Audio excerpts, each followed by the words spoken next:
What is special about the conflict in Ukraine, especially if you speak not just about the religion, but its role as well? Well, the conflict of Ukraine is special in two senses. It completely puts into question the whole project of building a Europe-wide peace and to put an end to the nationalist wars of the past. And so the fact that we can have a war within Europe means this is not only a problem for Ukraine, but it's a problem for all of Europe. Because if let's say, you could say, if the Russian project succeeds, then puts into question the whole project of European integration. So this is one. Second, it is also special because Ukraine is a very special country in the sense that if you will remember Huntington's class of civilizations, the boundaries between Orthodoxy and Christianity, Western and Eastern, cuts through Ukraine. So one solution, of course, is let's fortify these boundaries. Let's separate Ukraine. Orthodox Ukraine goes to Russia, Western Ukraine goes to Rome, and then Ukraine ceases to exist as a country. Maybe this will be a partial solution, but the long term, the more interesting solution is how can Ukraine be integrated as a nation that has both Catholic and Orthodox, and Orthodox that are themselves divided between Kyiv Patriarchate and Moscow Patriarchate, and if Ukraine is able to solve this challenge and address this challenge, then it's a fundamental way of challenging the class of civilization thesis of Huntington. So how would you explain this complexity of Ukrainian From the religion? very beginning, as a sociologist, I've seen the public opinion polls and how it has changed. And I never accepted the thesis that a lot of people were putting at the beginning that Ukraine could not survive because the division between East and West was such there will be a civil war and Ukraine will split in two. Even Alexander Motel, I remember, used to defend this. I think that Ukraine is an experiment first. It is indeed a divided country. It was a divided country, but never as much as people said, and today is not a divided country anymore in the sense that you could say before every presidential election showed the division of the country. Half of the country voted for one candidate, the other half for the other candidate. But that's what happened in the US. Exactly, but and so you have polarization, but within a system that people recognize the rules of the game. Here, the rules of the game themselves. I mean, the fact is that Ukraine could have so many elections polarized and yet continue as a country without violence was positive. There were civil movements. There was a first mobilization against Kuzma corruption. Then came the Orange Revolution, a second mobilization. Then came the third mobilization, Maidan. There is a civil society in Ukraine that realizes that the transformation of the regime has not gone well enough into a really democratic transition. There's a lot of problem with the economic reforms in Ukraine, a lot of problems with oligarchic control of the economy, there are problems with the legal system. There is no real independent judiciary, and without an independent judiciary you cannot have really the fight against corruption and the fight against political also authoritarian methods, and therefore there is a lot of work to do. But the fact that Ukrainians again and again are ready to mobilize themselves without violence, precisely non-violent resistance, civil disobedience. We know that those are the weapon that the people have when they fight against injustice. And this has happened again and again in the 20th century. And in this respect, Ukraine has shown the possibility, again, the same thing that Solidarity in Poland, of a movement of civil society that under very difficult conditions nonetheless want to reform the country for better conditions. But after the Russian aggression, it's turned to the military conflict. Yeah, exactly. So this is the problem. There was first a process. We could never understand how the Yanukovych regime could collapse so dramatically and so rapidly unless we realize that only authoritarian regimes collapse in such a way. So this was the typical collapse of a dictatorship that realizes that has no backing, that suddenly is really emperor is naked without clothes. But then, of course, Russia was not ready to accept the defeat of their project in Ukraine and decided to up the ante and begin a military confrontation. And of course, once the problem is militarized, then it's a geopolitical condition. Ukraine, which of course gave up its nuclear weapons on the basis of the Budapest Memorandum, in the understanding that the territorial integrity of Ukraine was protected, suddenly you have a power, which is a powerful power, that basically violates this territorial integrity, annexes Crimea, occupies parts and mobilizes people within and without for a military conflict in the Donbass.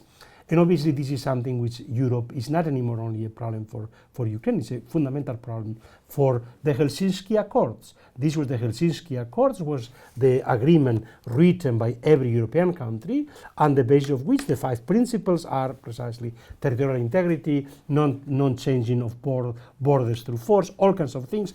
All of this was violated in the way in which Russia operated in Crimea and in the Donbass.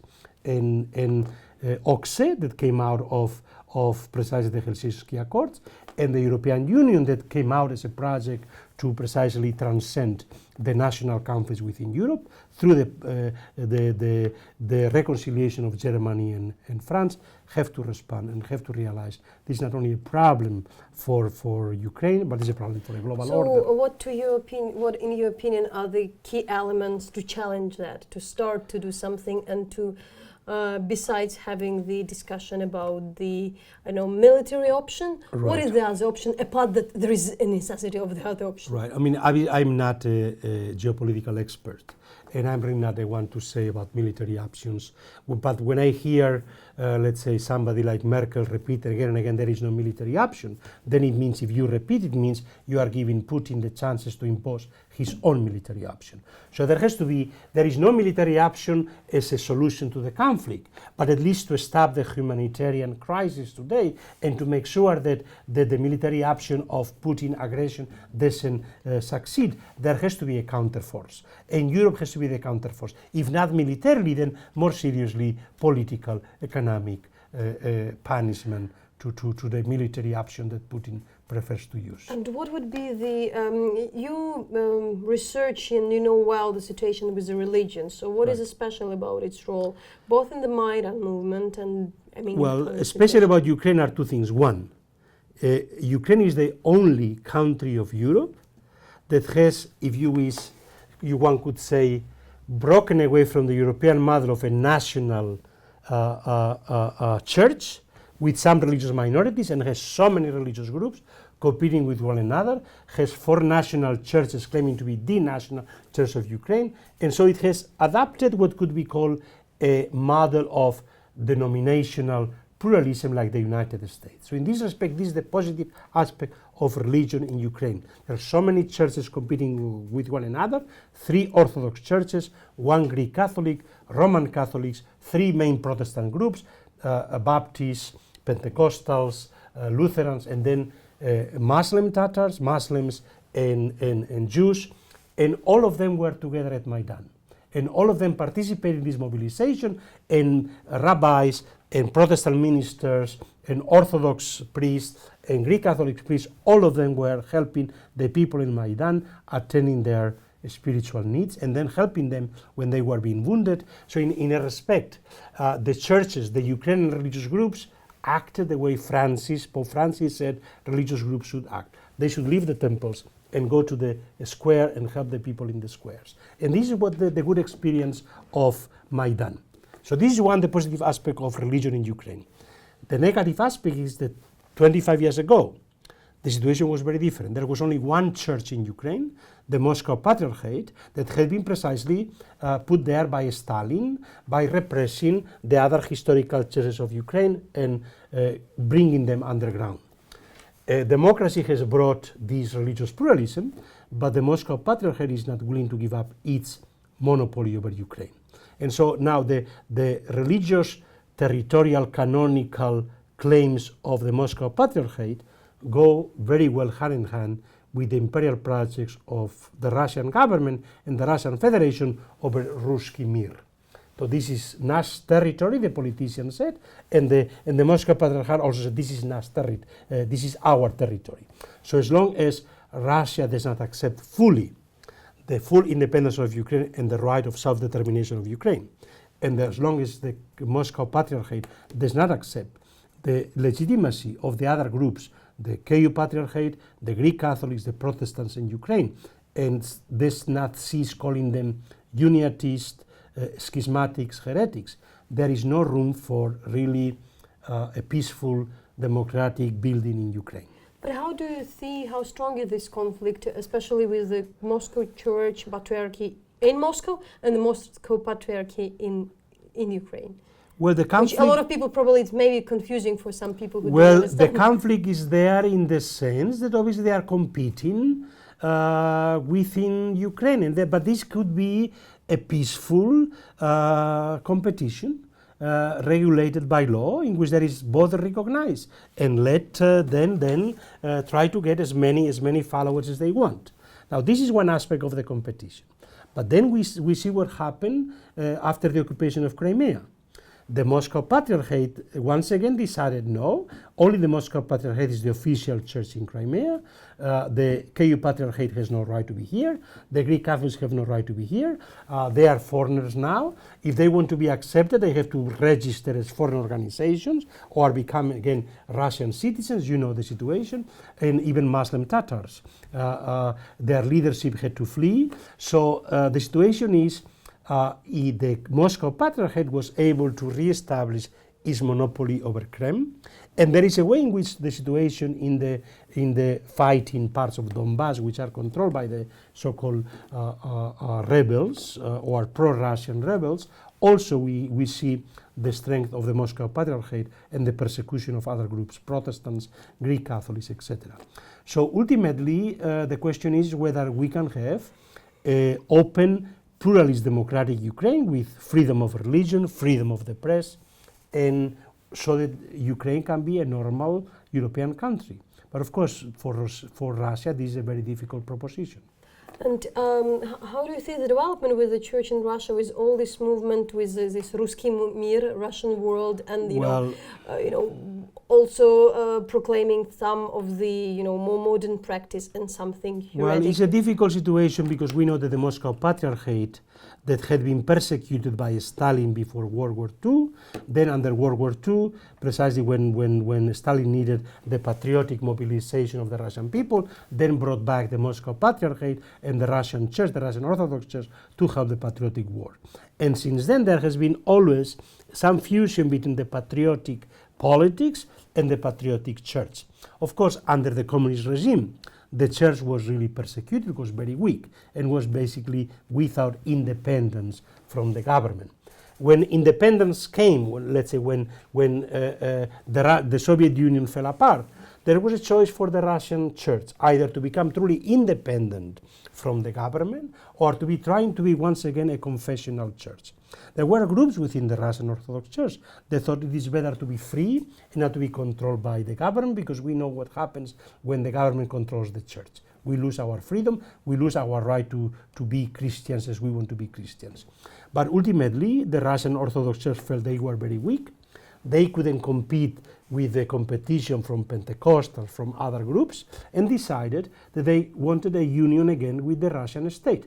And the Russian state, once it became interested in rebuilding a Russian empire, needed also legitimacy. So both a Russian imperial project and a Moscow Patriarchate monopoly project simply came together in Russia today. How do you explain for yourself? We already used to that it goes like the region and some thoughts about the communism, about all the Soviet symbols go together that well. There would be the communists who would be the most orthodox.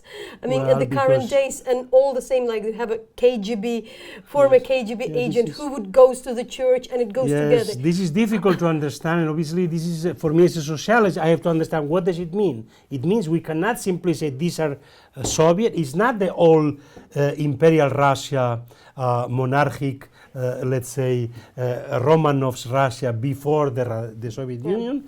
It's not the Soviet Union all over again. It's something new. And we know that it has a lot of elements of fascist authoritarian regime. So it has elements of the old pre-Soviet imperial Russia, and as part of this ideology and of the symbols, and that is where the Moscow Patriarchate comes as a central aspect of this. It has elements of the Soviet Union, the powerful Soviet Union that could be one of the superpowers in the world, and they want to rebuild such a superpower, and therefore we should not dismantle the Soviet Union. And it has elements of a new type of nationalism that basically uses populist democratic methods, the same was that fascist regime used to come to power. And we see how the policies of Putin are very, very popular in Russia.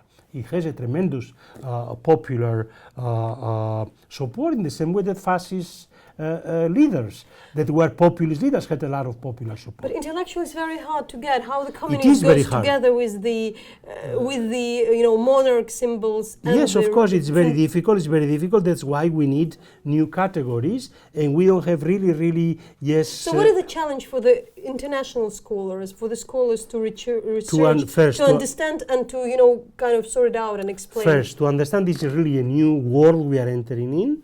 That the hope that somehow the whole world will be governed by the principles of the European Union and the kind of the Western principles under which the United Nations were built may not succeed unless we simply do something to stop this project. On the other hand, there is China, there is the Eurasia project as a dynamic of rebuilding a project of Russian against the United States, against the West. This element is there.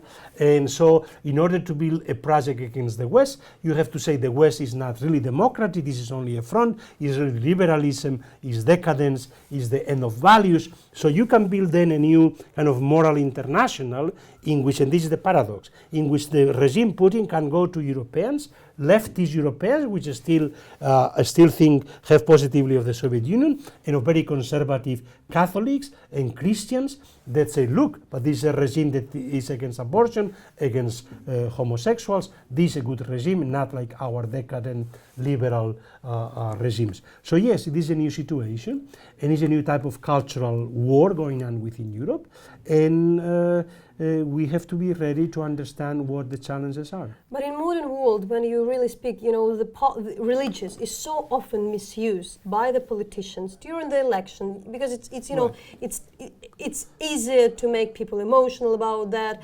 but often see that in the core of the conflict there are often the social reasons, the problems of the people on the ground. And what do you see, is the role of the religion and all this talks about the identity, about the culture, about is sometimes overestimated? It's overestimated and is both overestimated and underestimated, because we secular people, liberal people, have already argued, well, but religion is these things. There are those things which are not religion, science and economics and politics and social and culture, and then there is religion. By doing that, you have already separated religion from real life, and religion is supposed to be this thing outside real life. And if you do that, then you are surprised when religion comes back and has claims on politics, on economics, on culture. Religion cannot be simply these things separate from everything else, and for most religious people, their religion is part of their political life, their economic life, their social life. So we need to understand that religion cannot be simply marginalized and put into a private affair there. So it's going to be a very important element in public life, and we have to recognize that. But doesn't mean that we are going to accept the fact that the religion has a privilege over the public sphere, but therefore they have to simply accept the rules of the democratic game. So it's overestimated because sometimes we don't realize that actually other elements are there, and as you say, mobilize religion. But this is what politics all the time do. They mobilize all kinds of things for political purposes. And what do you think in this thing, what is also the key issues in such challenges, ISIS puts out together for the global community? Well, this is a fundamental problem precisely of global order. A fundamental problem because this is what globalization. We are entering a process of disintegration of the old, this is what the hunting industry was all about, right? The old global order. You had first an order based on nationalisms, the Westphalian system. This led to World War I and then led to World War II. It was a disaster. And then we have a new global order based on the Cold War. And this fell apart, and then people thought that's it, the end of war. Now we have united. No, we have now a mess. We have a global mess, and we have to construct new structures, global structures, in which everybody finds that they have a voice, they have something to contribute to these global structures. And in this respect, there is an element there was an element, obviously, of arrogance on the part of the United States. Now it's the only superpower. And Putin can sometimes use very well the notion, look, I'm only using the methods that the Americans used first somewhere else. And ISIS is saying, well, you know, the Americans have the right to come here and use violence in the Middle East. We have the right to use violence against them. So it's a very complicated process. And we have to realize that we all have to come to terms with a situation which nobody really controls. And we have to build together, work together, to make sure that groups like ISIS cannot simply get their way. How to get out of this relativity? They do this, so we will do that. Well, exactly. So we have to create norms, international norms, which are based on principles of equity, of fairness, in which not only the powerful people, I mean, there is a lot of hypocrisy, obviously, and you know, the Muslims always have said, look, look what you do with Israel, look what you do. Some people have nuclear weapons, we are not allowed to have nuclear weapons, we're only this country. So there is a lot of inequality in the global order. And we all have a lot of new emerging powers that want to have more equal power. And we have to create structures. Is it a new kind of international bodies organization? Do you think that all the organizations like UN are a bit out of date? It's not out of date, but they have to be transformed into a more viable organization that respond to the new challenges. And so you have aspects to bring not only the five superpowers that won World War II to add other members to the Security Council. But the Security Council itself is not the solution. To give veto power to 14 countries will not be the solution. To add people that have veto power over the United Nations. So yes, we have to reform international institutions. We have to create new ones. I don't think that we are working very well to create such international institutions. To sum it up, I still would like to go on. What would you think could be the there is a complex solution to the conflict between Russia, Ukraine, the conflict inside Ukraine, and coming from the experience we have with the Second World War, with all the other reconciliation projects, what are the things to start? Well, we have to be able to separate the different aspects of the conflict which are very much intertwined. There is the geopolitical conflict of imperial Russia that wasn't want to recognize the territorial integrity of Ukraine.